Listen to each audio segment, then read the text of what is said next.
अस्सलाम वालेकुम। मेरा नाम है डॉक्टर सजावल बशीर। उम्मीद करता हूँ आप खैरियत से होंगे। Thank you for the support and the love which you are showing to us by subscribing the channel and liking the videos.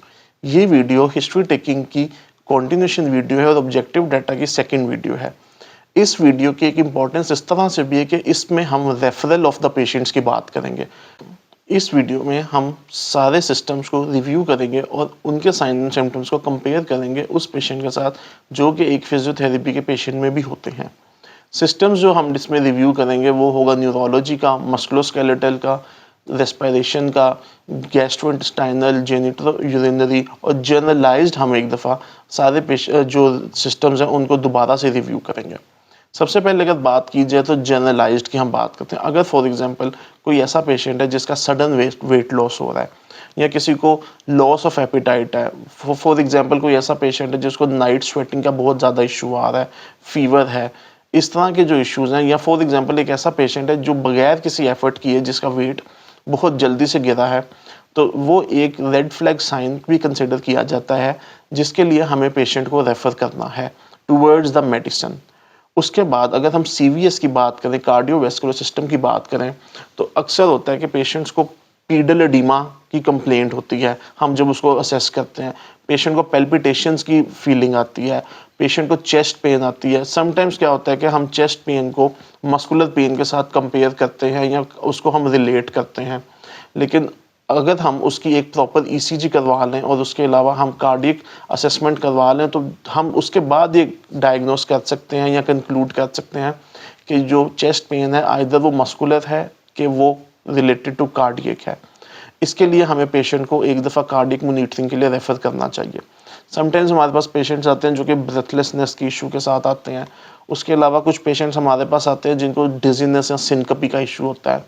Dizziness sometimes हमारे जो नेक के मसल्स होते हैं, स्टेनोक्लेडोमास्टॉइड हो गया या अपर ट्रेपेजियस के फाइबर्स कुछ हो गए, उनकी वजह से भी हमारे पेशेंट्स में डिजीनेस के इश्यूज आते हैं। लेकिन जब हम इसको कार्डियक की साइड पे देखते हैं तो it these can be due to heart issues as well.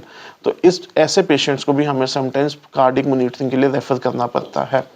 Respiratory system की बात की जाए तो उसमें भी चेस्ट पेन, जैसे कि हमने कार्डियक सिस्टम में बात की, तो इसमें भी चेस्ट पेन आ सकती है जो कि हमारे रेस्पिरेटरी इश्यूज़ की वजह से हो सकता है, वीजिंग की वजह से हो सकता है, एज़मा की वजह से हो सकता है।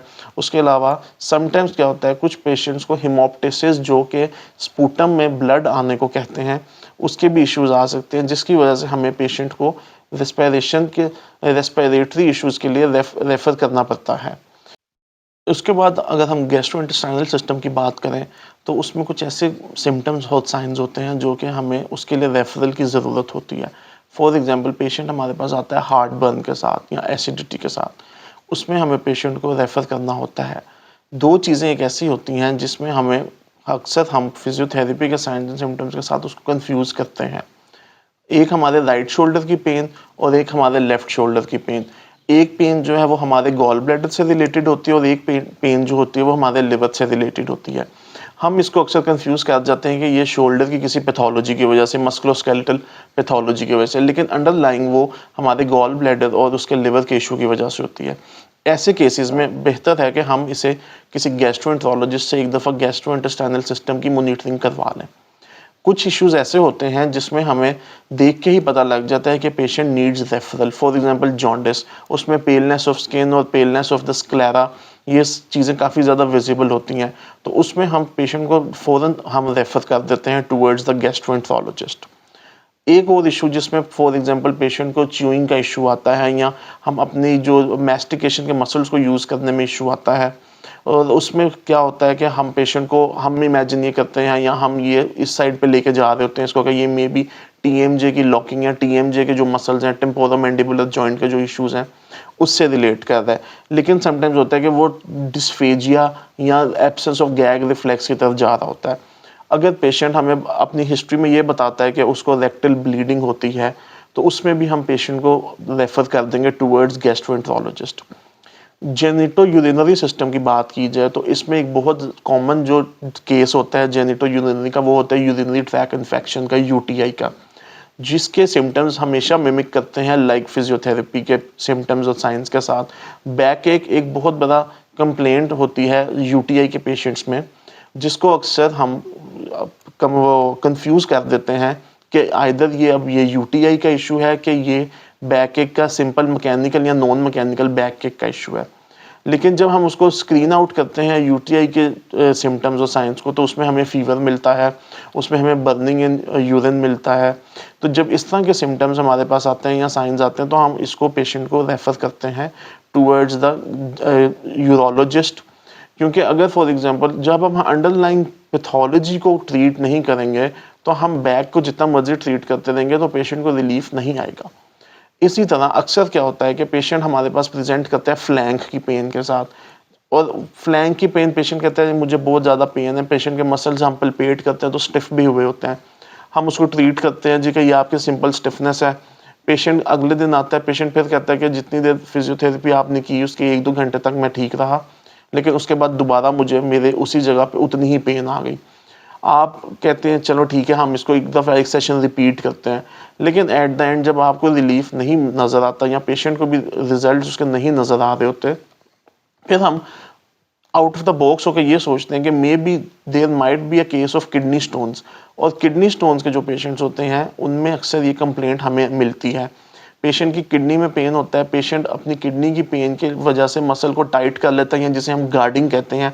पेशेंट गार्डिंग का मैकेनिज्म अडॉप्ट कर लेता है, उससे क्या होता है कि पेशेंट का मसल स्टिफ हो जाता है।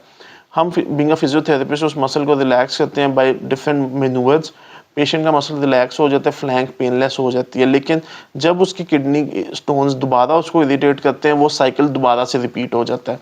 तो इसके लिए क्या होता है, जब आपको अगर कभी ऐसा केस मिले तो आप पेशेंट को फ़ौरन से एडवाइस करें कि go for the ultrasound and for the urologist consultation. ये इस तरह के इश्यूज होते हैं जिसमें पेशेंट का भी टाइम बचता है, फिजियोथेरेपिस्ट का भी टाइम बचता है। तो इसके लिए फिजियोथेरेपिस्ट को एक वास्ट नॉलेज होना चाहिए सिस्टमिक रिव्यू का, कि आपके पास किस सिस्टम के सिम्टम्स और साइंस फिजियोथेरेपी के साइंस और सिम्टम्स के साथ मिलते जुलते हैं।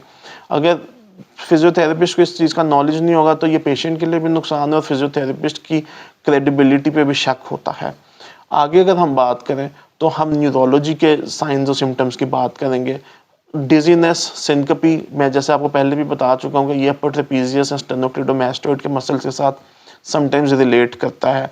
उसके अलावा क्या होता है, अगर फॉर एग्जांपल हमारे पास हम कंसंट्रेशन नहीं किसी चीज़ पे पेशेंट कर पाता, तो हमें उसको फ़ौरन से न्यूरोलॉजी वालों को रेफ़र कर देना चाहिए।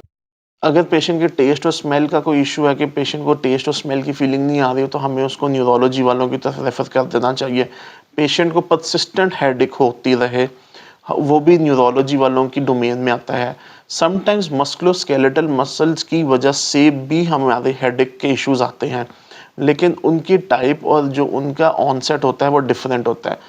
जब आपने एक दफ़ा उस चीज़ को मॉनिटर कर लिया है, असेस कर लिया है, और अगर वो मसल्स की हेडेक की वजह से नहीं है, तो ये इम्पॉर्टेंट है कि आप पेशेंट को रेफ़र कर दें towards the neurology.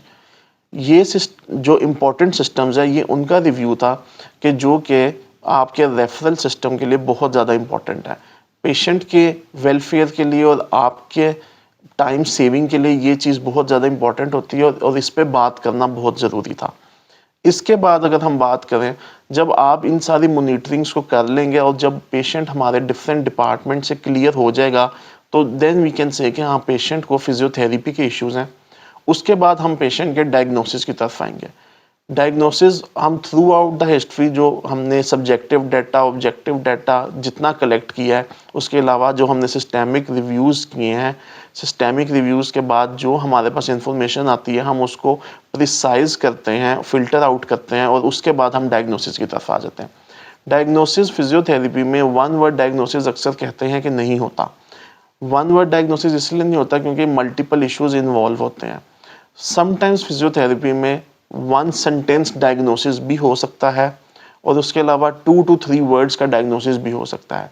This is all about this video. I hope आपको ये वीडियो अच्छी लगी होगी, और आपकी जो कन्फ्यूजन्स हैं वो दूर हो गई होंगी, और आई होप कि इस वीडियो को देखने के बाद एक नया पर्सपेक्टिव आपके अंदर डेवलप हुआ होगा हिस्ट्री टेकिंग का, सिस्टेमिक रिव्यू का, और बाकी सब क्लिनिकल प्रोसेसेस का। काइंडली वीडियो को लाइक कीजिएगा, शेयर कीजिएगा और सब्सक्राइब कीजिएगा चैनल को, और बेल आइकन प्रेस कीजिएगा। Thank you so much.